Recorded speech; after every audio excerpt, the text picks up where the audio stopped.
All right. And I hit go live on Instagram as well. Just got to wait for it to kick in. But we can say hi to everyone who might be watching us live right now. Come on, Instagram. Tell me you can kick it. Oh, there it is. I think I got it. Okay. I think I can now close it. Okay. All right. Here we are. We're officially live. Welcome, everyone, to one more round of the Rocky Series podcast. I am 99% sure we are going to finish Rocky 3 today. Okay, I'm 99% sure. Unlike my Rambo podcast, we are not going to drag out this season unnecessarily. We are dragging out our Rambo podcast unnecessarily because we don't want it. We don't want it to end. But not that we want Rocky to end, but we still got 3 more films to do. So this is we got a lot of road ahead of us. Katie, how are you doing? And then Kyle, how are you doing? I'm doing great, despite it being very cold. But I leave for sunny Mexico in a couple of days, so I'm escaping the cold. Mm-hmm. I'll be on a beach next week. But you're not missing any recordings because of that vacation? Correct. It just worked out that it worked out. Nope. Perfect. All right, Kyle, how you doing? You going to Mexico? No, I'm a little depressed with how much vacation time Katie gets. I thought Americans were like overworked and never went on vacation. I always doesn't seem to be true at all. I never take a long vacation. It's like a couple of days. Like I'll be there for like 4 days, like stretch it out. That makes sense actually. So you're going to like Cancun or Cabo or somewhere? Puerto Vallarta. Oh, okay. The West Coast. So yeah, it's like a quick trip, like 3 nights, literally in and out. Nice. Get out of the cold. Mm-hmm. Well, Kyle, it's amazing how much you can do when you don't have kids. And yep, I know. I can get dog sitters, food and shelter and clothing and stuff. I don't get it. Man, I hate kids. Okay, I love. How my are family. You, Ryan? I'm doing good. I'm still in the Middle East right now. My time here is coming to an end. I think we have 2 more recordings while I'm here, and then the 3rd recording from here. So while we're doing Rocky 4. Put it that way. I'll be the early parts of Rocky 4 season 4. I'll be back in Canada. I can't wait to see my family. Can't wait to get out of the Middle East. Hopefully, I get out of here alive. But it's all good. It's all good. All right. That being said, Katie, you got some emails, I think. Yes, we have one from Andreas. Hello, Ryan, Katie, and Kyle. I really enjoyed listening to your latest episode. You guys are always entertaining and great at pointing out details that keep these movies alive for all of us. Listening to your comments about the things that could be considered gay in the montage was both interesting and hilarious. It brought more to a discussion I've had with American friends where we've realized Americans are shocked by sex and nudity, and Europeans, at least us Scandinavians, are shocked by violence. Yes, it's a problem.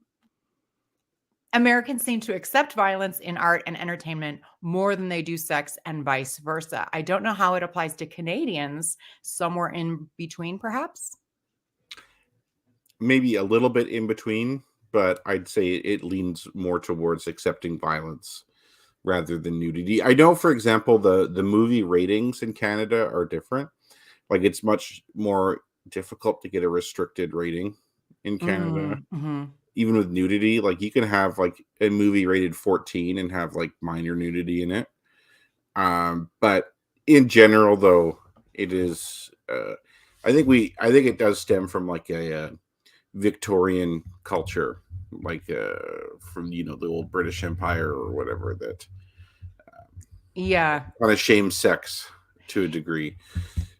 Yeah, I believe like America is probably far more religious than Scandinavia, and I think that's where I think the more secular a society, the less issue there is with like sexuality and nudity, and it's blatant violence should clearly be wrong, and somehow I don't know, it's a weird thing. But yes, good point, Andreas. Yeah, it is weird that like you could see someone get brutally murdered, but then it's like seeing a penis or some boobs or something is like horrific. Mm-hmm. I don't get that. It's same. He goes on to say, I agree with Katie that it's mostly a cultural thing. Oh, I thought he was talking about the race. He says, I agree with Katie that it's mostly a cultural thing. Here in Sweden, it's common to take a sauna steam together and then go for a cold dip in the ocean, a lake, or a snowbank if you're nowhere near the ocean.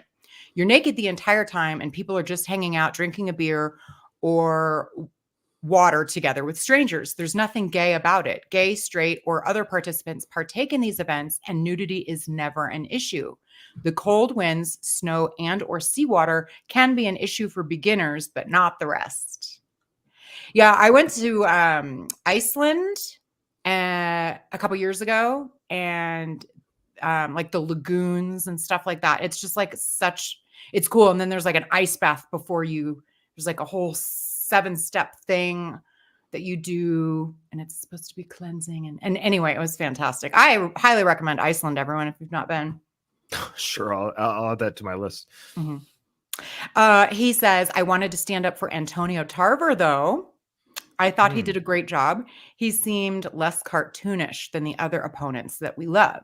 And since Rocky Balboa is a more grounded film than, say, movies 3 through 5, I thought his performance fit. Also, did he need to be an actor?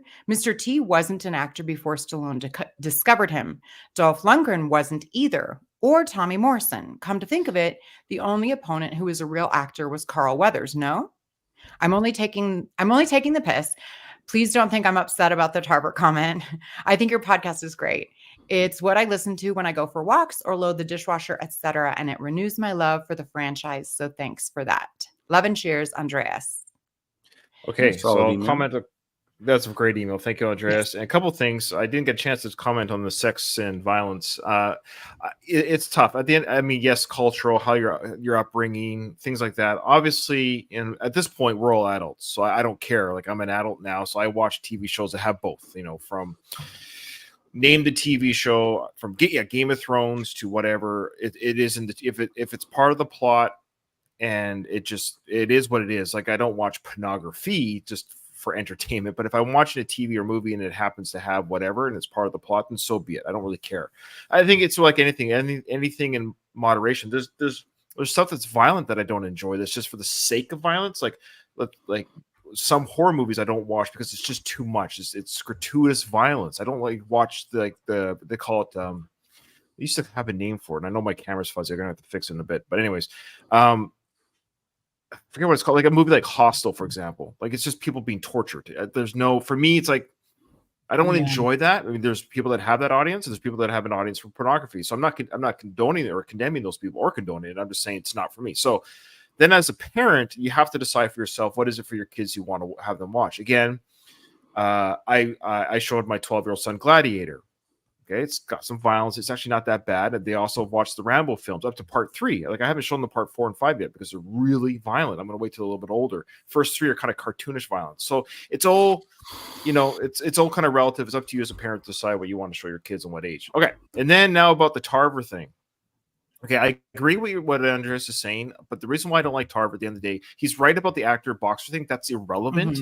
Mm-hmm. The problem is because Mr. T, quote unquote, was a new actor. Dolph was a new actor, yes. And same with Tommy, obviously Tommy Morrison. But the idea that I was saying was all 3 of those guys looked like real athletes. So the irony was, even though Tarver was a real boxer, and so was Tommy, that's what I want. I want someone who looks like in a physical presence against Rocky. And the problem with Rocky Balboa, and it's nothing against Tarver, I'm not body shaming him, but in the realm of the movie gods and the movie characters, I should say, you have to have someone who's kind of jacked and ripped a little bit. That's who Rocky faces. Look at the Creed films. All Creed's opponents, man, were these jacked guys.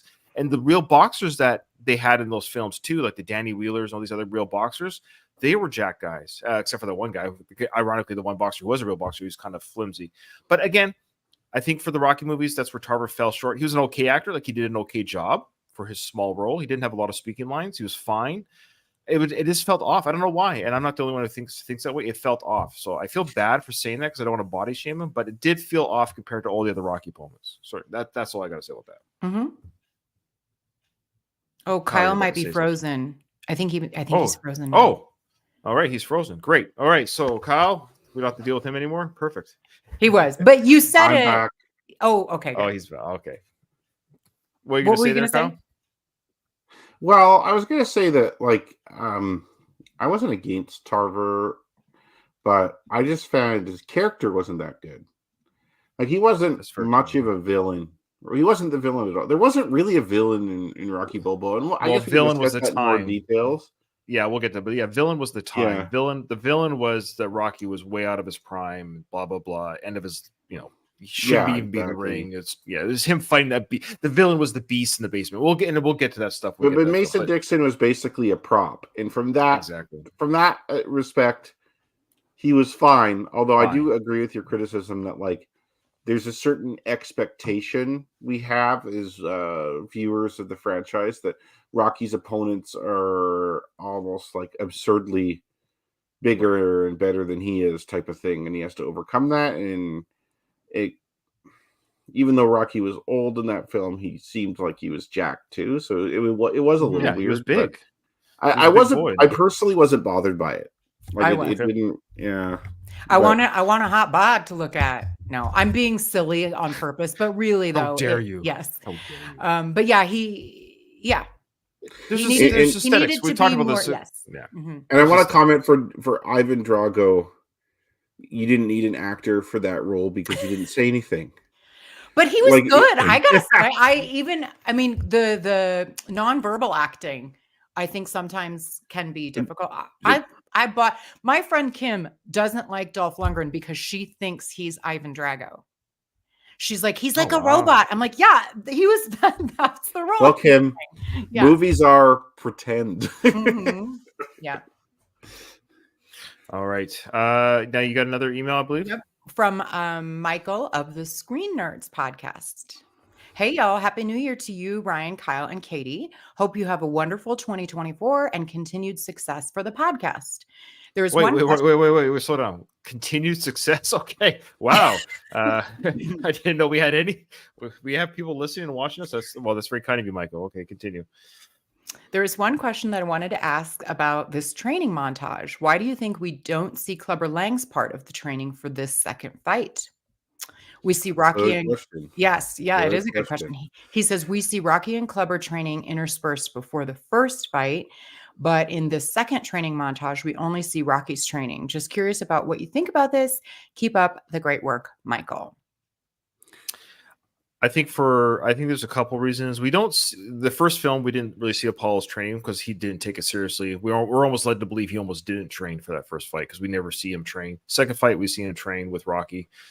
Third movie we see Clubber train at the beginning. So I think what it is, I think Clubber probably just did more of the same. So I think you could just go in the back of your mind that it was focused on the Rocky Apollo, the whole that we did a whole episode on about their friendship, their blooming companionship, their bromance. That's the word. Their bromance together. So I think it just stuck to that. Rocky getting out of his funk. It was just focused on Rocky because even the Rocky 2 montage, it was just Rocky.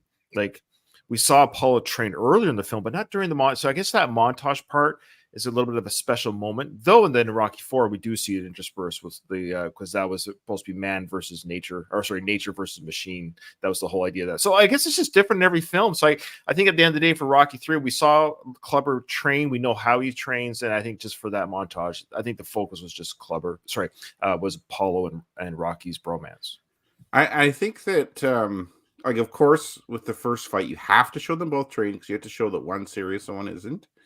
Right. And then I think with Rocky 4, you have to show them both train because it shows their differences in training and it shows Rocky's approach to training in this harsh environment. So you have to contrast those things.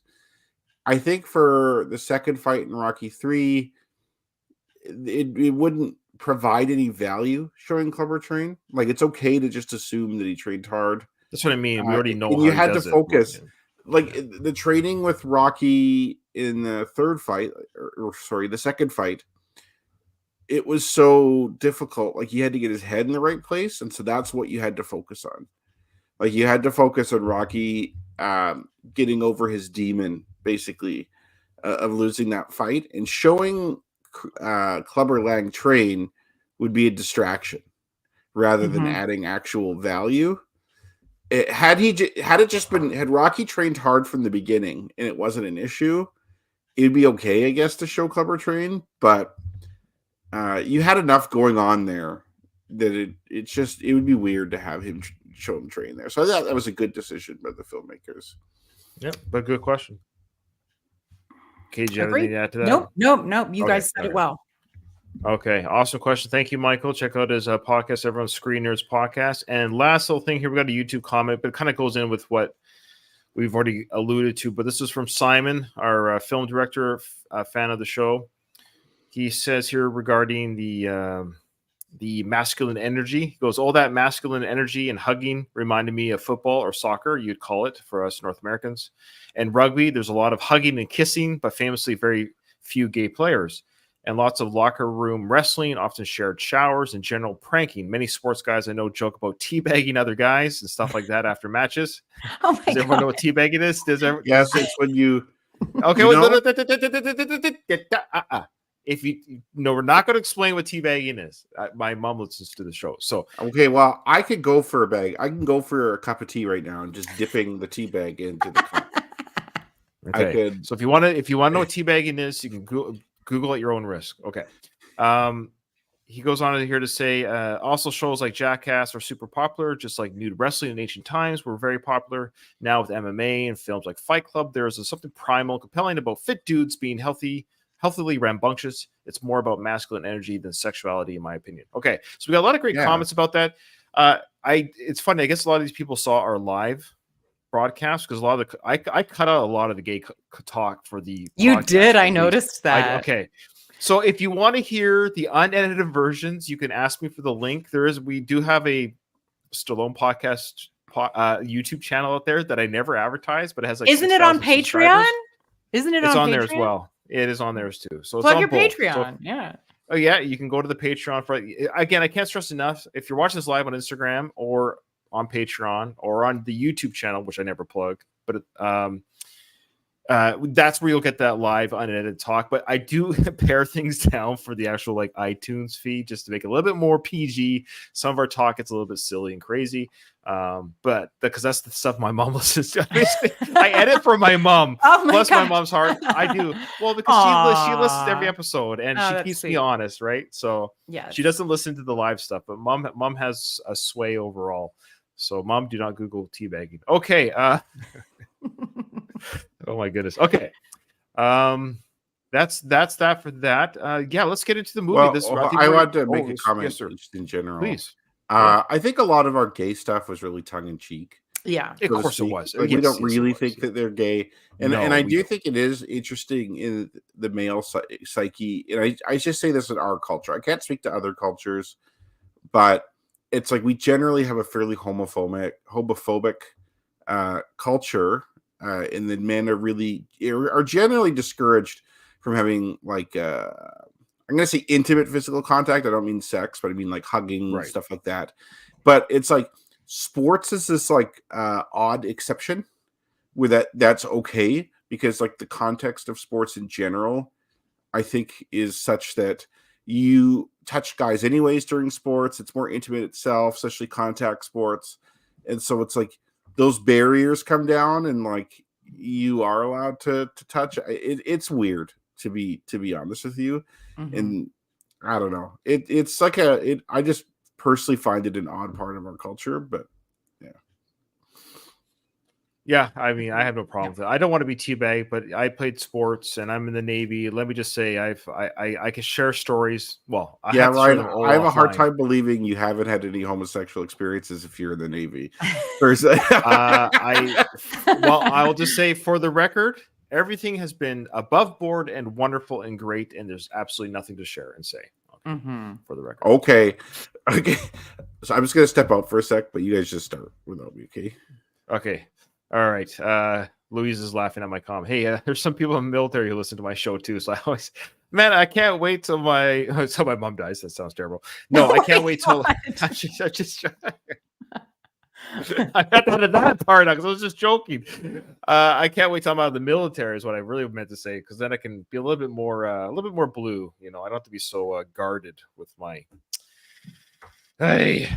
Once I have a mom and pop type job, so to speak, 4.5 more years ago. Okay. Oh my gosh. All right. I know we're getting there. My retirement's coming. Okay, here we go. We're going to start the movie. Kyle just had to do a bathroom break, so here we go. Good evening, evening, ladies and gentlemen. I'm Stu Nahan along with Bill Baldwin, and we welcome you to Madison Square Garden, a most exciting background for the anxiously awaited rematch between the former champion Rocky Balboa and the reigning heavyweight champion Clubber Lang. We now switch to our remote cameras inside the dressing rooms. Okay, so Madison Square Garden. I think I would have forgotten that. I don't know why. I think I'm always so used to everything being in Philly, but this is actually in New York City they're fighting, which isn't that far from Philly. Correct. Wasn't there another one in Madison Square Garden? Well, there was fights in the pre-show, the montage at the beginning of Rocky 3 when he had all these other fights. He did fight Madison Square Garden, but I don't know if there was any fights between Apollo. I think the Apollo and Rocky fights are both at Philly. Weren't they both in the Spectrum? Yeah, they're both in the Spectrum. Okay. And then in 4, it's Vegas, right? One of them's in Vegas. Yeah. Okay. So yeah, this dies in Vegas. Yeah. Well, remind me, the first fight against Clubber and Rocky, I think that was in Philly too, was it not? We had an argument about this. I initially thought it was New York, but then I think we did determine it was in Philly. Because the whole idea of it being, because the ring, remember the ring had the stallion symbol inside the ring to make it his home turf, where this won't have. I don't think this ring has that, for example. Yeah, it'd be interesting why they did it here and not say in Chicago, where Clubber's from. Neutral ground. True. Yeah, New York is just like that's where a lot of fights happen because it's the big city. Sure. So, yeah, Madison Square Garden. Of course, now we got signs in there. This audience is here for the film. We got Go Rocky signs and. Yeah, Clubber didn't seem to. You do see a Clubber sign later on, so like some. Yeah, we do. Yeah, I think there's a Clubber sign. I love it. That's great. But honestly, this preamble to this fight is full of lots of little nuggets. So I don't know. Okay, well, we're gonna get to it. My goal is to be to make it so this is a 2-episode thing. Oh wow! Well, we might work. Do you guys see the Adidas sign? I have a feeling that is not for the Rocky. It's just an advertisement that happened to be in Madison Square Garden at the time of filming. Yeah, because Nike seems to be the sponsor of this film. I want to also just let you know that I want to be counting the people in Clubber's entourage because it is bizarre. From a guy who fights alone and trains alone, he's going to have the biggest freaking entourage you'll ever see. He might. It's sort of like it's very reminiscent. Creed 3 is Rocky 3 in that Jonathan Majors was sort of the same way in that once he became champ, same with Clubber, now everybody's like a hanger on. Yes, that's what I was going to say. I think he's just got more people around him. He almost has to as the champion. He can't take all the phone calls. He has to have management. Yeah, but why are they there at ringside, like pretending to help with this? Like his corner staff is gigantic. You'll see when we get there. It's huge. Like the hype men of rappers. And it's like the entourage is far greater than it needs to be just because you're like, oh yeah, I guess you're my friend or whatever. Would you care to comment on how you plan to fight Balboa? What's your strategy? Don't need any. Balboa's so predictable and stupid. The man comes straight ahead. He's tailor-made for me, and he's gonna get hurt. Okay. So I love it because Sly writes this dialogue. So I kind of love how there's that behind the scenes stuff, like Sly's writing that dialogue for Clubber to say about him. So again, he's talking about Rocky's fighting style is truly that. He's pretty much that is how Rocky kind of fights. And that's the idea is because now Apollo has trained him differently. Apollo's trained him how to dance, how to move, how to shuck and jive. Like that's what he thinks Rocky's going to come in again the same way he did before or has before, with just coming straight on, taking the punches to the head, which is odd because you would think Clubber and his team would have to recognize that because Apollo's training him, he might have a different style now than the old style. It's interesting that discussion's never come across his training time. Like, hey, just so you know, Clubber, we have to consider Apollo's training him a little bit how he fights. We may have to look at his tapes as well. Yeah, but Clubber has so little respect for Apollo Creed, apparently, that I think he's like, I don't care if he fights like Apollo Creed, I'll knock him out too. Like I think he's a victim of his own arrogance, where he must be. He just thinks he could beat anyone, and it's funny because so much has changed. Like in the first fight, they're trying to interview him, and he wants nothing of it. This time, he's calm in his dressing room. He seems to be willing to take the questions, and he's cocky. He's arrogant. He's like, I'm going to knock this guy out. Just like last time. I don't need a strategy. I don't care. Like, even though we didn't see him train, like we didn't see a lackluster training regime, even if he physically trained hard, strategically, he did not prepare for this fight with all the contingencies. Like, okay, like he might come straight ahead like last time, but if he doesn't, what are we going to do? And they haven't had that discussion at all. Mm-hmm. I was going to say maybe Clubber should have said, my strategy this time is I'm going to kill Paulie on his entrance to the ring. Yeah. That's good. Turn them over. Good. Does that look okay? Huh? No, I don't hate Balboa. So yeah, much more relaxed atmosphere in the room with Rocky and Apollo, and Rocky's giving Adrian a little love taps with his taped hands, and I like that. It was a nice little, cute little moment. Rocky kind of gives Adrian a nice little knock on her chin with his freshly taped hands by Apollo. Cute. And it shows he's comfortable. He's not like real nervous and stressed like his last fight. Like the last fight was a total disaster. Yes. And I think he probably is nervous, like has a healthy fear, as we'll learn in Rocky 5.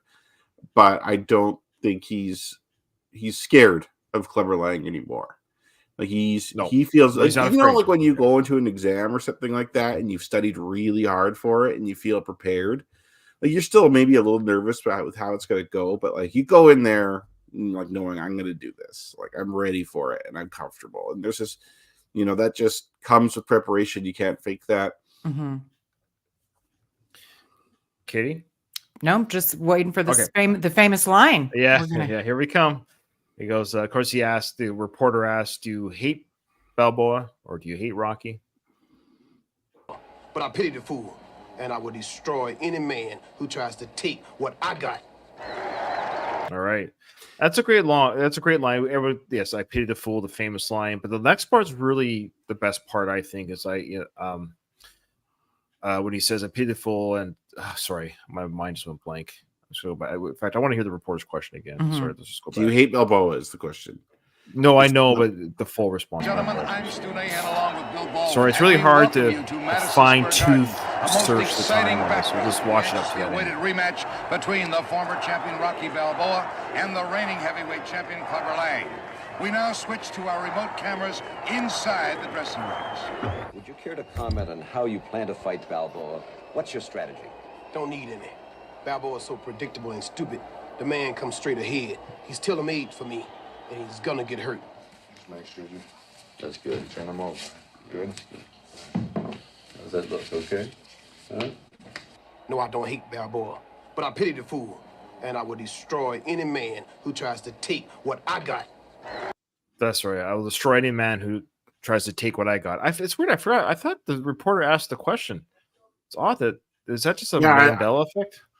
Yeah, and I think it's just you know what the question is based on the answer. Yeah, so I guess in your mind you fill it in. That's what threw me off. Yeah, I'm kind of ignorant of this because I never watched A-Team growing up, but he uses that line, "I pity the fool," in A-Team, doesn't he? And so, is this the first? I don't think so. No, is this the only? I watched A-Team because he's known for that line. Is it just because of this film? That's a big film. It is, but I think he goes on to use it in appearance, like that's now his persona that he takes on. I watched the A-Team like religiously. Now, granted, I was a kid and I haven't watched it since I was young. And it was off the. I mean, I've seen snippets of stuff, of course, over the years on YouTube and stuff. But I watched it religiously as a kid. And I don't recall him saying that. Honestly, in that character, he played B.A. Baracus, which stood for Badass Baracus. That was his name. Oh, that's what it stood for. Yeah. I know. Anyway, so I don't remember. If he did, I would be happy to see it. I just actually don't remember his character doing that. He did have a short-lived cartoon series as well in the 80s, and I don't recall watching. I do feel like it was used a lot, so it might have been in the cartoons. It might have become his catchphrase like later, even if it wasn't in the A-Team. But this is the first iteration of it, I suppose. Yes, this is the first time. Yeah. Absolutely, yes. Again, I wonder if Sly actually wrote. I would assume Sly wrote all of that because I can't imagine. No offense to Mr. T being a new actor, new on the set, that he had much control over the dialogue. I can only assume that Sly. In fact, that's Sly's biggest strength is writing dialogue. That's what he likes to do. Yeah. He likes to write dialogue. So I suspect he wrote all that dialogue. He's a good writer. Like, I'm not saying he's a bad actor or anything like that, but I think he's a better writer than he is an actor. Depending on the project, yes. with the Rocky films, notwithstanding, seem to be hand in hand. That like Mhm. Yeah, he that's knows his this character. niche, right? That's right. This is his character. He lives and breathes the character. Absolutely. Yeah. Yeah. No, you gotta respect him for that. I also love Clubber's shit talking. It's Like he great. has like that guy knows how to talk shit because it's so like I don't hate him, I just pity him. Like that's almost worse than hating someone. It Like is. I would rather be hated than pitied. Sure. Like he knows how to like get under your skin, which I like. Well, Luis thinks it's been used outside. Now, again, if it's been used in the shows, I'd be curious to see like a. I mean, I am not doubtful. I mean, I don't doubt it that he did. I just don't remember that Mr. T saying that outside the Rocky franchise in another show that wasn't a parody, if that makes sense. Maybe he guest spotted on something on the Muppet Show or something like that. Where, I pity that Muppet or something like that. I don't know. He But might have in the cartoon that, maybe if the anybody has Gotta be seen, outside of Rocky. if anybody has seen the cartoon, Oof, and I do I think saw the he cartoon as used a kid. it. I watched it as a You kid. did? Too. Oh yeah, I ate the cereal and watched the cartoon at the same time. Are you kidding me? Oh, that's great. I'm an 80s kid, like through. You Yeah. have to understand, like in 85, the hype and the heyday of the 80s, were 84 to 10. 87. I was 10 to 11 years old. This was like great. heyday, man. Yeah. Wow. Yeah. It was a that's- great time. It was a great time. You remember where you came from. You remember what it took to get you here. And you remember what he did to you last time, right? Now that part always I find interesting. He goes, remember where you came from. Is he saying from the hood, from Philly and the streets? What's he referring to that from? Probably. Who knows? Like, it's really hard to analyze that. But Like Yeah, I know, but I mean, it's like remember being hungry. Remember how Yeah. tough it was. You know, you came from nothing, and you know that kind of a thing. Also, that scene. Okay. You don't think? Okay. Oh, It's so vague that yes, we could sit here forever. I know that, but Yeah. it just every time I see this scene, it we just talked about Sly's writing. This part's so vague. I don't know what Paul's referring to. I don't know if Rocky knows.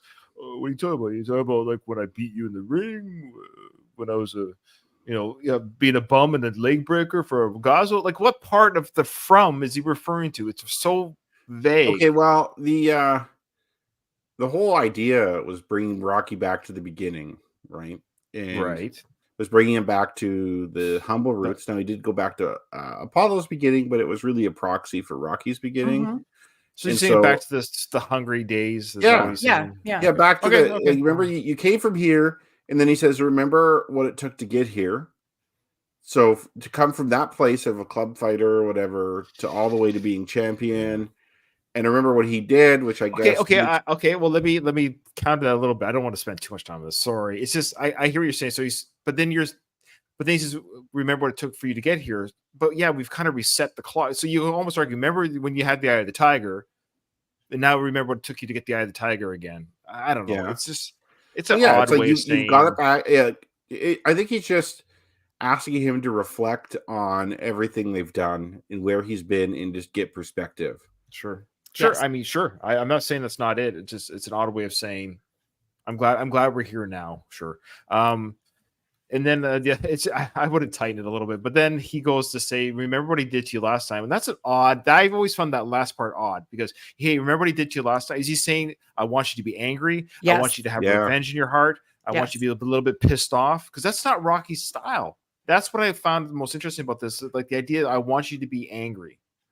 Yeah, Well- but Apollo doesn't want Rocky to use his style. He wants Rocky to be like him. Like that's what he's been doing the whole time. Sure. Is trying to make Rocky into a proxy of himself. Like he's like the dad who wants their kid to live, who lives through their kid while playing sports and yells at the crowd and stuff. Like the kid, he's living vicariously through the son.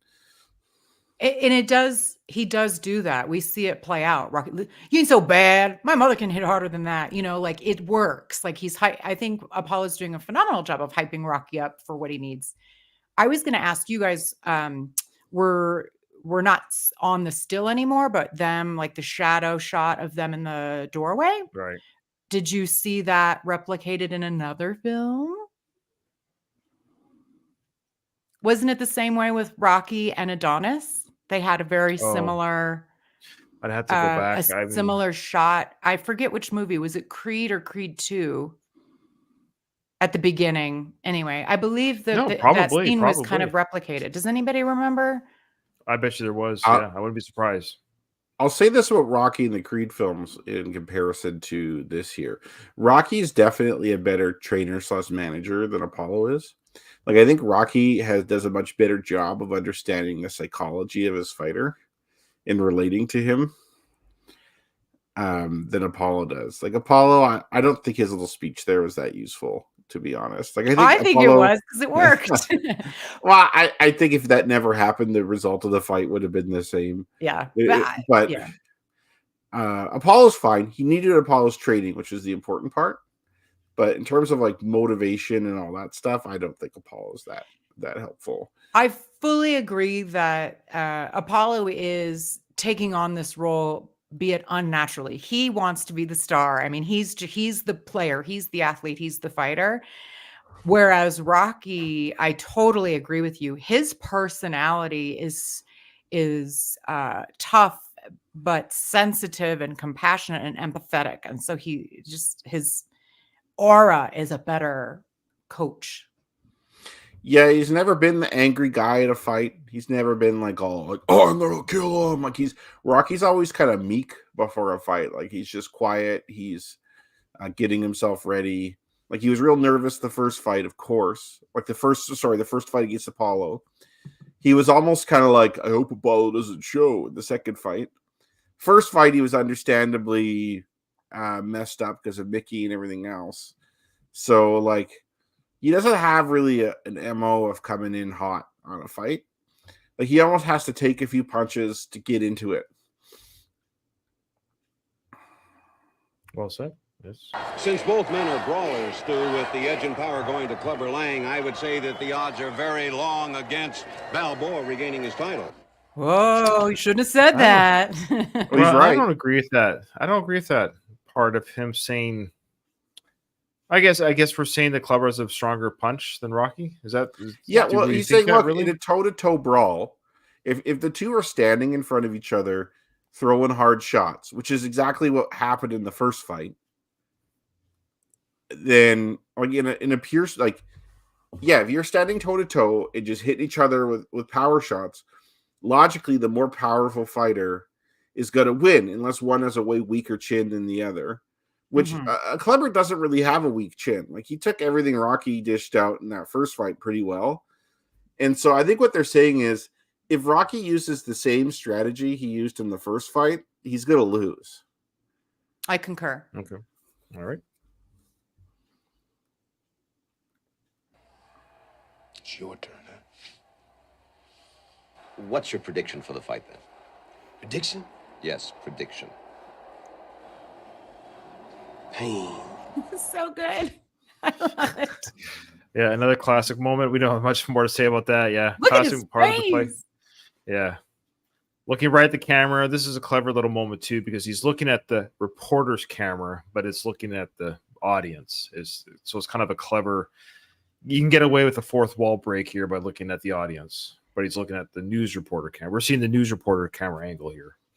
He's the meanest, like scariest opponent. Like I would not want to go in the ring with that. Yeah, he's terrifying. Like Drago's terrifying in a different way. Yeah. Like his sheer size and the quietness about him kind of gives you a level of uncertainty, which is a certain fear. Mm-hmm. But like Clubber is mean. Like he's like, Mm-hmm. I'm going to hurt you. And we could back it up. So yeah, I would be pretty afraid of fighting him. Lang is a brawler who likes to hurt a man to the body. And, Balboa may never have psychologically recovered from that vicious knockout that Clubber laid on him. Both So good again- points. Actually, no, that's not yeah. both good points. One's a terrible point. One's a great point. Clubber's Okay. a man that likes he likes to hurt a man to the body. I think you see one, maybe two He's body hits his shots face, in both yeah. fights. Like, and Right. then all the previous fight scenes during the initial montage, when you see Clubber knocking guys out, you never see him hit someone to the body. Like, who wrote that? Is that you, Sly? You fucked up. Sorry, you're a good writer, okay. but that line not good. But the psychological recovery part, they don't know what Rocky went through in LA in his psychological Right. recovery. And so, like, if Rocky decided to just train himself or something like that, he wouldn't have psychologically recovered. So I think that's a fair point for them to make. It's time. So that was used, of course, throughout the Rocky films. Mickey says to the Rocky, it's time, kid. And then Paul uses it for Rocky, it's time. And then Rocky uses it for Adonis in the first film, it's time, kid. So Good point. Here. He does look very relaxed, though.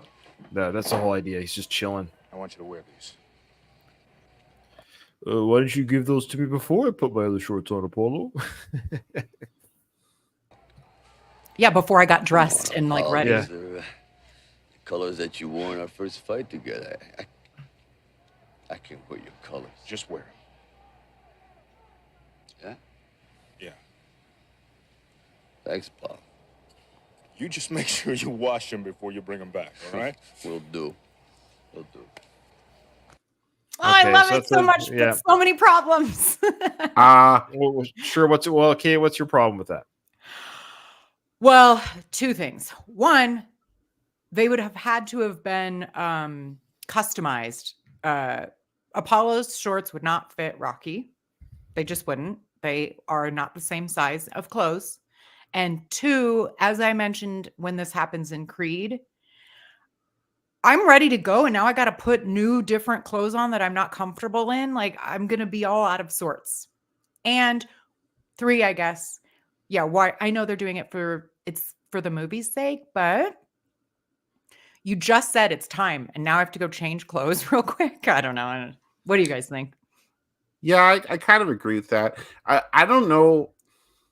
I think most guys are just kind of whatever. Like maybe if you're really attached to your colors, maybe. But I think that like Rocky specifically is pretty chill about that kind of stuff. I do agree about the fit though. Like it wouldn't fit. I did think about that.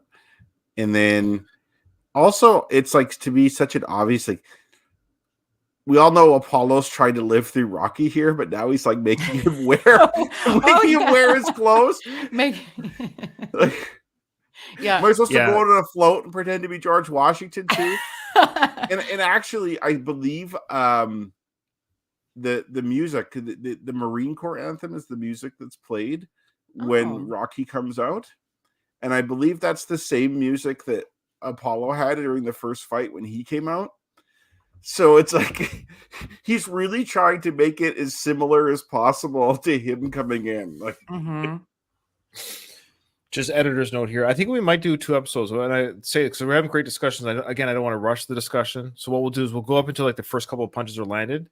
Then we'll do the fight next episode because there's still that fight at the end episode. There's going to be lots to talk about regarding the secret fight. There's just too much to talk. So we'll get into like the little bit of the fight, get a feel of it, and then we'll finish the fight. And then there's the secret fight at the end of the episode, which will I know will offer a lot of talking points because I just know the way we are.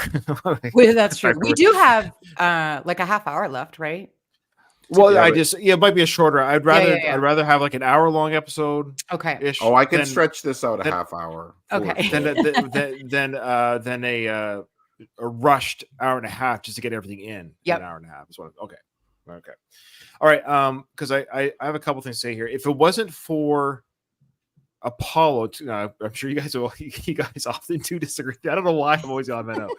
Fine, that's fine. I'm the voice of I'm the voice of dissension, I guess. Okay.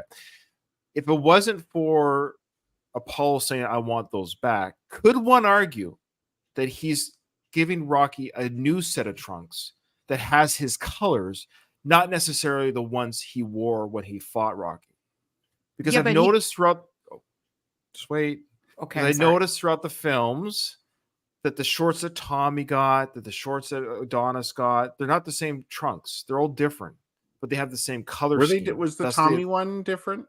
I'm 90% sure. I'd have to go back, but I feel like when I look at that film, when we look at the shorts, they don't seem like the same. We'd have to. Oh my god! I guess it's very easy to go. Did you say I'm all stressed? I'm stressed because it's like, because he gave Tommy those shorts, and if those were Apollo's shorts, I doubt Tommy gave them back. after they're falling out. Those could be lost forever. That's right. We talked about that. We'll get that. We're already repeating ourselves from the first podcast.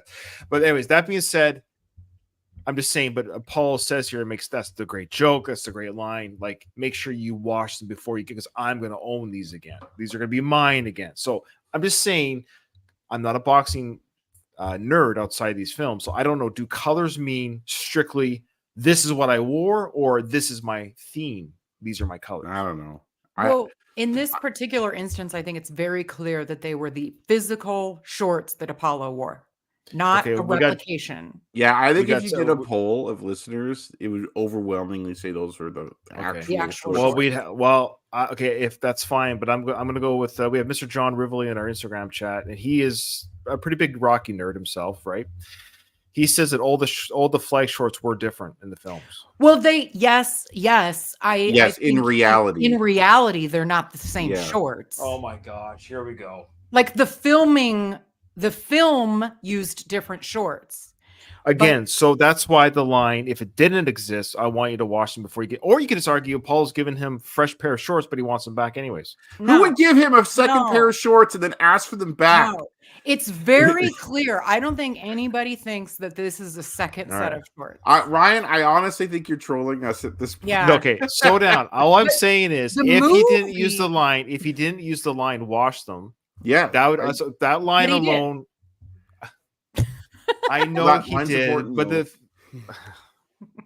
I'm so sorry. I know you guys have already proven your point. I'm just saying the physical evidence that we see as a viewer is all the shorts are different. So it's very confusing. Like, I understand we could just say, well, the costume department got it wrong. Okay, well, the costume department got it wrong. However, ...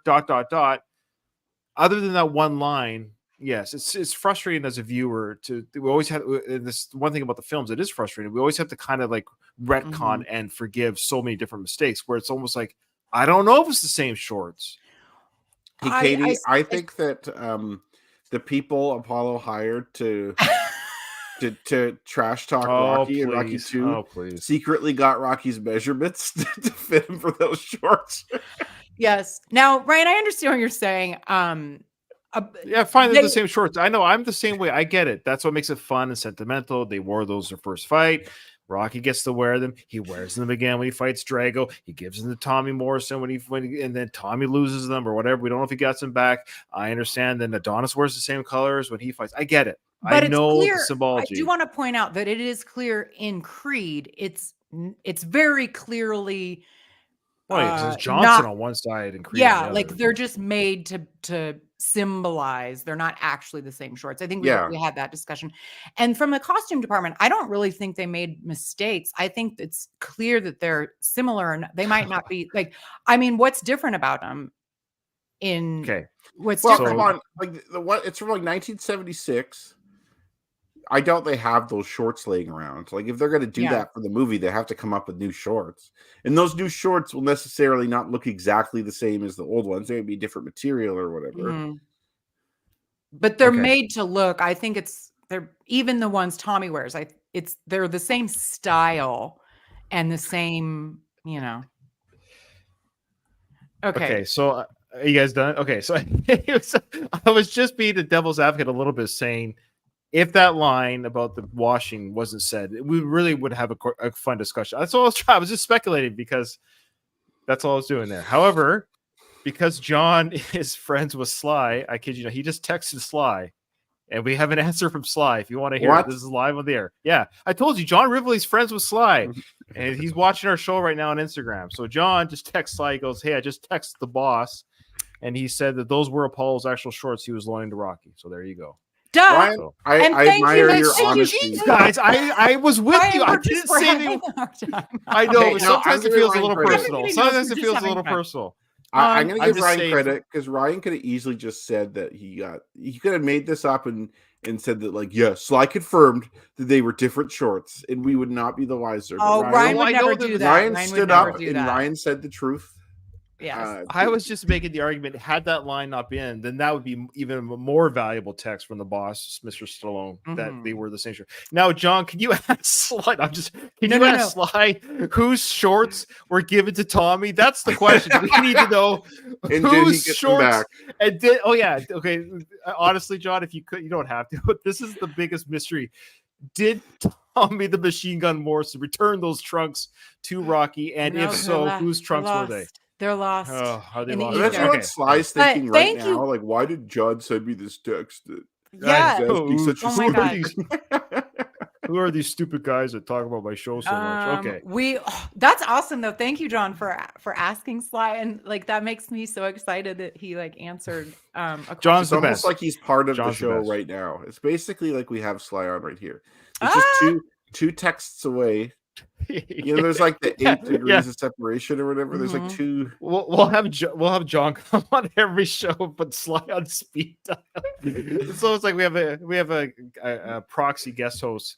Okay, no, John, you're amazing. You don't have to text him that though. I won't stop you. I won't stop you. But I really want to know, did Tommy receive the same? Basically, did Tommy receive the trunks that Rocky's receiving now? And then if he did Rocky ever get those trunks back, or did Tommy die with those trunks when he had AIDS? Okay, all right. Oh my God. I hope his wife isn't listening to this. No, and John, I wanted to let you know I have your butt kiss drawing. I love it. I have that. Oh yeah, tell him that. So yeah. yes, And John, I ordered that last year sometime. Maybe I love it.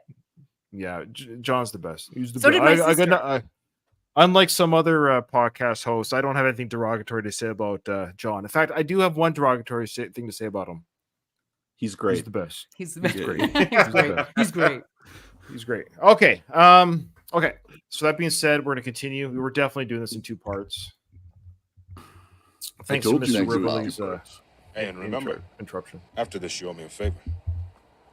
Ooh. What favor? So it's at this point that Rocky thinks it's something gay. That's what I will say. It's at this point because Paul's giving him clothes. Yeah, he's giving Rocky clothes. He's half naked. And are you insinuating he's grooming Rocky right now through this whole process? Well, you saw how we'll talk about how oiled and greased up they are. Why are they so greased up in that private fight? Well, you got to be greased, man, or else you'll get cut. Like, don't they put Vaseline on him or something? Yeah, you saw Vaseline on Clubber's face during that interview. But I think their secret fight at the end, there was Vaseline everywhere. If you don't yeah. Oh, yeah. Man, you Bill, got I to have to agree. Toe-to-toe, Lang is utterly devastating, and he's much too strong. This is like the 5th time they've said something like that. They're really building it up. It's for the audience. We're in the theater. It's a riminder to the audience that even though we know that there's no way Rocky's going to lose 2 fights in the film, it's still to give you a little bit of that stress that, this is a big fight, guys. Don't forget, audience, this is the guy that knocked him out. But we're all like, no, not with the training he's received. There's no way he's losing. But it's just a way to add a little bit of stress to the audience. This guy, analysts would say stuff like that, though. That's not outside the realm of what would actually happen. I could see announcers and analysts saying that. And often, though, it's not uncommon to have media and people come visit the fighters' training camp. And you don't see any evidence of that in basically any of the Rocky films. It doesn't really happen in this series. So have they had someone from the media or had some analysts come visit Rocky's camp and they saw Rocky's doing all this speed work and he's practicing dodging, that would have entered into this conversation that let's see, we've been seeing Rocky train. He's training with Apollo. He's doing all this stuff like Apollo would. If he uses this, do you think he would win? It would be a much more interesting discussion, but they seem to be totally in the dark about Rocky's training. And so they kind of are almost forced to assume that Rocky's going to fight the same way he always does. Why wouldn't he? They've seen him fight all these fights. He fights the same way every time. Unless you know something that the public doesn't know, you're going to assume that. Yeah. Agreed. All right, listen, I just want to tell you that I'm proud of you. It takes a hell of a man to change, and you did it. You're going to prove it to him tonight, right? Right. You did good, Apollo.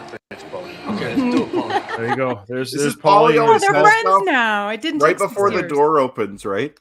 Yeah. In Rocky 4, he has that. They're if I had to step out, become someone, I'd want to be you. And then he took it back, but still, And then He he's knows like, how he doesn't want. He knows he doesn't want to be Apollo. If I could slip it to somebody else's skin. Oh, wait a minute. Maybe not you. yeah. No, but it's so cute. I think it's adorable. They're friends now, you guys. Thank you, Kyle. I gotta laugh out of Kyle. I mean, if I make Kyle laugh and Katie shake her head, then I know I told you a good joke. I chuckled. No, you have a good sense I of humor, chuckled. Ryan. Yeah. Oh, thank you. Except for when I he do thinks wanna- we're stomping all over him. Ryan, Well, a we're little just bit, giving you a bit. hard time. We I love know. you. I know you do. I know. Do you think I would do this with you guys all the time? I didn't think that. Of course, I know you guys do. I do want to say it's interesting how Apollo says here. It's kind of subtle, but Apollo says, it's cool to see that you changed, Rocky. And then Rocky in the next movie, you can't change who you are, Adrian. Come on, Rocky. Which one is it? He changes for Apollo, but he doesn't change for Adrian. And I'm going to go right back to fighting the way I did before in the next That's film, right. and the film after That's that, and the film after that. I just changed for you, Apollo. That's it. Yeah, just this one time. But all these things I learned from you, I'm going to discard them. It's like this never happened. And here comes Rocky, and here comes Apollo, the two former champions. Look at that United States Marine Corps color guard there. Yeah, you're right, Kyle. Magnificent. Tremendous. Say, take a look at Rocky. Look at the tenseness in his face, the tautness of that body. Okay, wait. So now who's gay? Yeah. The tautness of that body. Have you ever heard any commentator say the tautness of someone's body? I mean, I know he looks great, but he hasn't even disrobed yet. That's just funny. Yeah, that is you odd. can't see his body yet. It's his Yeah. face. Yeah. I would like to point out, I'm very excited to see the disrobing, but Apollo Yes, we'll get looks to the disrobing. Apollo looks so good in that shirt. Apollo's physique in this film is incredible. Like, that's why we saw him shirtless for the training montage, because we said, of course, he has to tell Stallone, hey, look, man, I worked out for this film. You got to have me shirtless at some point. Yes. He looks great. But you're right. Rocky looks serious. He's all business, of course, and both fighters come in this way. They both come in serious for sure. Boy, does he look serious right now. That he certainly does. And Stu, the word is that this is Rocky's last fight, win, lose, or draw. Oh, is this his last fight, win, lose, or draw? There's no Rocky 4? Well, that's too bad. Oh, well. Yeah. He's And gonna there he is, retire in the every Italian movie. stallion, Rocky Balboa, climbing into the ring. Boy, he looks incredibly trim, doesn't he? I'd say he's got to be about 20 pounds lighter. Rocky. So he's dropped 20 pounds since the first fight, and of course we know behind the scenes he has said it 100. though. Well, I know, not in real life, but No, we even know. according to this film. Oh, Like, they're going to do the weigh-in in this film, and he's like 191 pounds or something. Well, he drops about 10 pounds. Well, okay. because he wouldn't be a heavyweight if he actually lost true. 20 pounds. Like, but they don't know that, so they're just saying from the look of him, it seems like he dropped. Yeah, like, they're he's just slimmed it's an right down, you exaggeration. see. Yeah, but we know the stories, of course, of Sly of standing on his head, they got blood to his head, and like drinking 5 cups of coffee every hour or whatever it was, no food or whatever he ate. Well, lose all that body fat. Has anyone had a lower, I'm sure there has, but it's like a crazy low body fat percentage. Well, Christian Bale and The Machinist. Oh, yeah, maybe. I can't watch that film because of it. He's too emancipated. Like, I can't watch it. Like, he's anorexic. Yeah. Thank you. I hate saying that word. He's very, very thin, very, very gaunt. Yeah, and I can't watch it because of that, even though I heard it's a very good film. It's too much. He looks, it's weird. Balboa, the Iron Man from Philadelphia, and this crowd is certainly with him tonight. Balboa doesn't really have any boxing skills. I've never seen a fighter, though, with as much raw determination. Again, I love Sly writes these dialogues. Yeah. Rocky has no boxing skill. Well, it's not necessarily wrong because he's the brawler. He can take hits. He's got the big punch. That is his style. He has skills now. They don't know it though. Now he does. Yeah. They don't. They'll see him dance in the ring very shortly. Not this episode. If you're coming in late, folks, we're going to do the rest of the fight next episode. Hey, here comes the champion now, Clubber Lang. Listen to this crowd. Take a look at those eyes. I've never seen a guy with such southern eyes. He is tough. Boy, go back on your head. Okay. I know, it's such a great scene. I love it. That guy sounds like such a southern good old boy too. Like, it's like, come on, go back where you came from. So, okay, all right. You know what this reminds me? It reminds me of how Jack Ruby shot Lee Harvey Oswald. This is what this reminds me of. You know what the time in history? Mhm. Okay, so Jack Ruby, Lee Harvey Oswald was coming with the press and the police at the same time, and Jack Ruby just comes out like shoots a boom boom in the stomach, right, and that's what this part feels like. I've always thought that, and of course this guy is just being racist. This is a racist cop, which is odd because he didn't do like. Did he feel the same way about Apollo? Is that what we're led to believe? Because this is in New York. This is neutral ground. So what's he referring to? Go back to Chicago. Well, he probably meant both. I would have stereotyping Southerners a little bit. You know what I mean? Like, yeah, sure. Everyone I'm not saying all, but like that's the stereotype of a Southerner. I never caught that's what he said. Like literally until just now, I thought it was just a photographer stepping at like getting in his face. I never heard what he said before. What are your thoughts then? Well, I would have pushed him too, probably if I was Clubber. Oh yeah.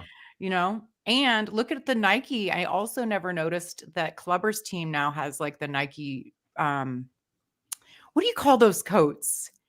That were very 80s. Oh, what do you call that style of coat? We do. We call them jackets, but they're sport jackets or something. I It's know like what you're almost talking the about. material. It's like that shiny kind It's of like material. It's a shiny. It's kind of shiny and slick and smooth feeling. There's 6 in the entourage that I can count right now. Yeah. There's more to come. Like this is only just a fraction of his entourage. Well, at least the military band still played for Clubber. That would have been horrible had he stopped for him. Imagine if they played that Frank Sinatra song just to troll him. Which, like, remember in Rocky Balboa, like the ant can't move. Oh yeah, I forgot about that. Yeah, yeah, we'll talk about that. I got thoughts on that. We'll talk about that one. Oh, he even belted a spectator on the way in. Did you see that? Look at that man. Boy, awesome. Awesome. And he's tough. Look at that. Clubber Lang, the heavyweight champion of the world. I just love those notes. I don't know why they're so funny this episode. They're like really getting to their own character. Thanks. Louise agrees with my Jack Ruby vibe. John Rivley, he wanted to say that he always found it interesting how dark the ring was in this fight. Like there's almost no lights. Oh, good point. Yeah, it's like a darker fight. It's more gloomy. Yeah. Mm-hmm. So Apollo's telling Rocky to keep it loose, keep it loose. Hey, fool, you ready for another beating? You should have never came back. Okay, I just noticed something too. Mr. T, it's you should have never have come back. Sorry. Yeah, come on, Clubber. Let's get the grammar going on. I pity the fool who doesn't know grammar. So Rocky would have initially wore yellow trunks, right? Like or his that's what he wore in the first fight. Yeah. Yeah. If you noticed here, Apollo and all the other guys are not dressed in those colors. They're dressed in red colors, which is like Apollo's entourage always wore those colors. It is, but in the first fight, the very first Rocky fight, like Rocky 1, he wore these colors. And his team they were pink, but they were supposed Almost to be pink. Red. Yeah. Yeah. So I think it's a callback to. Yeah. I think this is the idea. This is both Rocky and Apollo's fight. But So the you got very first team fight, and Paul's- Rocky hadn't got the yellow persona yet. Right. Like That's he true. wore those yellow colors in the second fight, and then that was his thing going forward. And his corner wore that. Like that was their uniform. But now that Apollo's in, they're wearing Apollo's colors. Rocky's wearing Apollo's shorts. Like this is like Apollo is just taking over everything here. Like the old Rocky, everything about it is being like stamped out, or at least trying to be stamped out. It's a co-fight. Yeah. Let's just be cool. Hey, boy. Okay, whoa. Hey, boy. Sorry, I was just like counting that lineup of people in the entourage. We could do that later, though. All right, so of course this is the big insult. We've talked about this before. You got Clubber calling Apollo boy, which is a huge in that insult. tone Who's too. Back? Yeah. Oh yeah, he's taunting. That's a totally Well, thank God he's insulting. also black because that would have been rough. Yeah. Even Rocky's like, oh, I'm not stopping this fight. Yeah, I'm staying out of this. This is not my thing right here. After I crucify him, you next. Just stay out of my face, chump. Don't turn your back on me, sucker. We got a brawl before the bell. Nobody's going to chill. This thing is ready to explode. The fight about to officially begin, but these guys want to start right up. How many guys are there? There's like They're 8 everywhere. or 9. They're clubber trucker hats.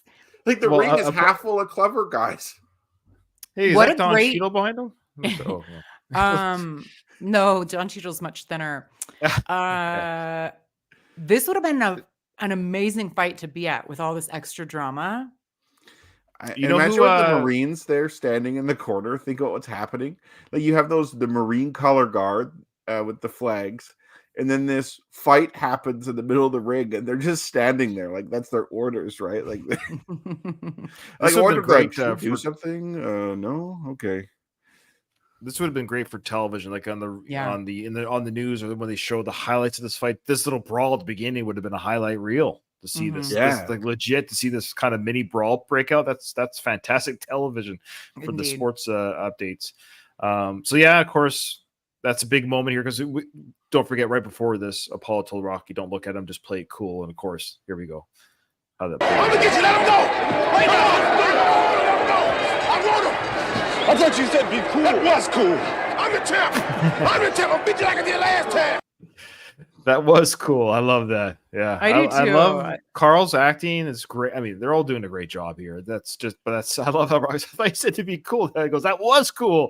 Could you imagine if I really wanted to do I wanted to do this guy? Like, he's lucky. That's like, true. he's It wearing- was cool. Yeah. Yeah. He wanted to lay him out. The fact that he didn't punch him took a lot of coolness on Apollo's part. He's nothing but if not a fighter, and he was insulted, and pushed behind. Yeah.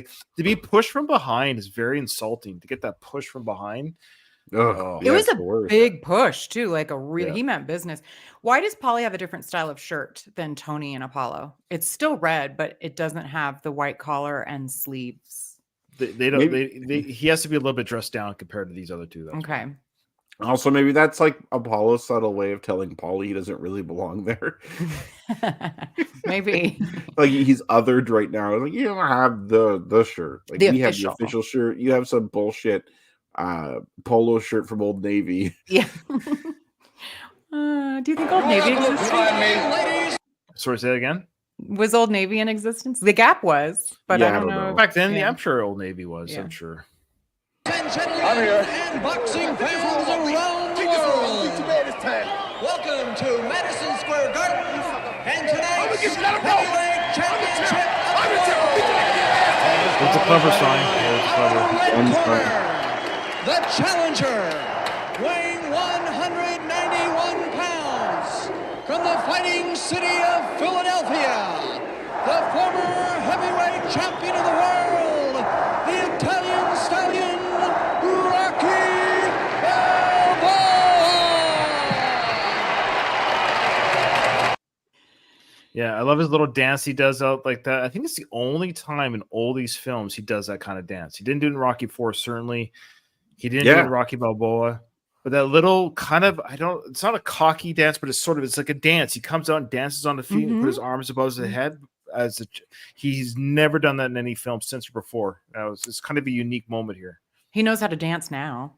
Oh, yeah. He's showing a little bit he's giving a sneak peek to people that he can move on his feet a little bit. And Adrian is just this fight. She's loving this fight. She is totally behind this fight. A couple things about that little sequence that, I mean, I'm just giddy. I'm giddy over this because Rocky's so hot. Also, 191 pounds. Is that the very minimum for a heavyweight at this time, Kyle? I don't know. Sounds like it's below the limit now. Like he wouldn't qualify as a Okay. heavyweight now under that weight. And then also the announcer, I'm constantly, do you guys do this? Like whenever you say Rocky Balboa, I say it like the announcer, Rocky Balboa. And it feels right having this announcer. Like this is the announcer in the fight where Rocky won the championship the first time. Mm. And before they had that old guy, it was like Bob Barker almost, he looked like. It just felt weird. The ref was different. Like everything was just wrong about the first fight. Now everything feels right. Like you have the music from the first fight. Rocky's in the right place. He has the old trunks on. You have the familiar announcer. Lou Filippo's in the ring, so you know the fight's going to be intense because he's not going to stop shit. Like, you might as well not be there. You might as well not be there. Yeah, I love it.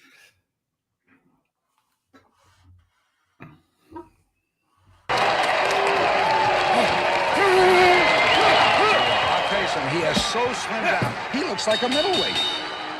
Out of the blue corner, weighing 237 pounds, the hard-punching battler from Chicago, the reigning heavyweight champion of the world, Clubber Lang. Okay, 40 pound. Yeah, 47 or no, 46 pound difference. That's gigantic. And I want to point out that for that time, that's massive for a heavyweight. 237. Yeah, like George Foreman, who is a big heavyweight, when he was fighting when he was young, like in the 70s, he was like 220 pounds about, and he was big. He was a big guy, like Ron Lyle, George Foreman. Those guys were big, and they were in the 220s, maybe high teens. And then when George Foreman came out of retirement, he was about 260, I think, or like 250, 260. So Oh, he was wow. kind of fat, right? Like he always got criticized for being big. So it's like George Foreman, when he's fat, was kind of like the same weight Clubber is now, except Clubber's not fat, right? So like that's pretty heavy. It is, but I feel like they always up the opponent's weight. I doubt Clubber actually weighs 237 in the same way that I don't think Dolph Lundgren actually weighed like 267 in Rocky IV, and Hulk Hogan did not weigh 390 pounds. You know, they increased the weight to make it seem more. Sure. Yeah, Apollo, according to the last fight, was like 220, which I'd say he's probably about 220. He's pretty tall, right? Yeah. But and then in the first fight, he was 210, which is definitely believable. But yeah. Clubber's a big boy, and like, he's thick. Inconceivable that you'd have fighting at a 47 or 46 pound weight difference. Okay, and we'll do up to their before they go to the respective corner. Okay, boys, let's go. We went over the rules yesterday. I'm just going to repeat a few of them. Let's watch the low blows and the rabbit punches. In case of a knockdown, you go to the corner I tell you to, and you stay there until I tell you to come out. Is that understood? Any questions? Okay, let's go back to your corner now. Let's go. I'll bust you out. Go for it.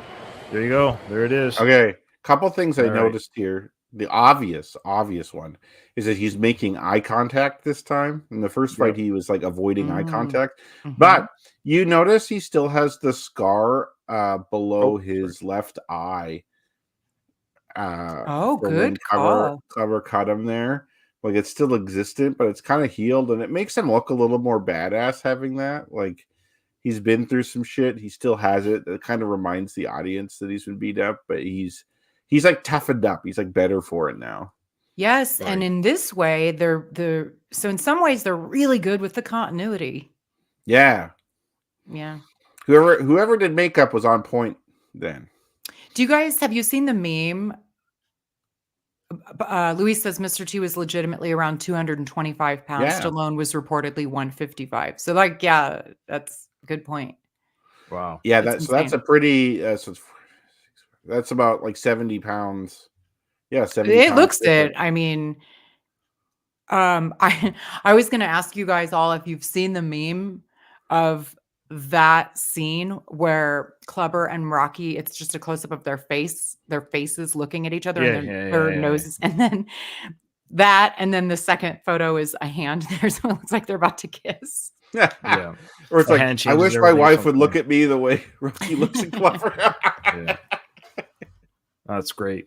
No, that's fun. Okay, guys. Yeah, I'm glad we decided. There's no way. We're going to do the fight plus the secret fight at the end. So there's no way that we can do more. So that was great discussions, of course. Thanks for not ganging up on me too harshly. I will say this, though. I'm tempted. I don't think John's listening anymore, but I will message him after because I don't ask a lot of favors of John. He does that on his own. It was very kind of him to even text Sly. I can't believe he did that. I do want to know. Yeah. And I'll tell the truth of what Sly said. There'll be two it's gonna be three answers because I've done this with Sly a couple times. Remember with the zoo thing? He forgot apparently that he mentioned the zoo comment about Adrian, even though but when those guys are harassing Rocky, I felt like the timeline was too quick, that they were on Apollo's payroll. We get through that. And you guys are thinking, no, that was just a natural reaction, that the smear campaign worked and they were naturally reacting that way to Rocky because of the smear campaign that was from the newspaper. Is that right? Yeah. Essentially. Okay. Because that's the only thing that we saw was the newspaper ad. We didn't see any other thing on TV. They didn't have the internet back then. There's no tweets. Okay. So I'm going to ask John, if you could ask Rocky, if you could ask Sly that one question, like, were those guys, specifically the guys, you super the good man, were they doing that because they saw that picture in the paper, or because Apollo sent some people essentially saying, hey, can you rattle this cage a little bit and go after him a little bit? So anyways, you guys are probably right. I'm just telling you, my brain, all I can say is you guys were probably right, but my brain went there all these years. It naturally went there. That's all I'm saying. Like, for whatever reason, my brain went there. Like, this is like the splinter in Ryan's hand that he has to pull out. Yeah, a little bit. I've had a few of these things for the Rocky series. I've had a few of these, the real questions that fans never ask Sly, and these are the questions I want to know. Okay, well, I got the zoo one answered. I'm really happy about that one. Not crazy about the answer. That's one I think everybody is like, what the heck? Why? Yeah, but Sly's never been asked. He's never been asked. Yeah, it's crazy. It is crazy. That surprises me so much because it's like a legit question. Probably because people are afraid to ask him too. Like, why would you? Because you're almost challenging his writing. I don't know. No one ever asked him. I don't think it's challenging his writing because I thought it was like his sense of humor. Like, I thought it was like kind of a little nod to the first film, like a joke, maybe. And I thought it was funny. Like, I kind of gave him credit for being like a little self-deprecating there. Well, that was our question. Our question wasn't. That was what we wanted to know. What was the reason? We thought it was intentional. So we were wondering what the reason was. What was Rocky's thinking? Was he owning that insult, or did he forget? And Sly's response was neither. He forgot. Sly forgot that he wrote that line that insulted the first film. That's the funny thing. Anyway. Oh, you know what? Yeah. I almost am like, you shouldn't waste your question on that one, but you can do whatever you want. But I think I got like three questions. I got three questions to Sly. That's it. Okay, what's your one that has come up on the show a few times is the cufflink.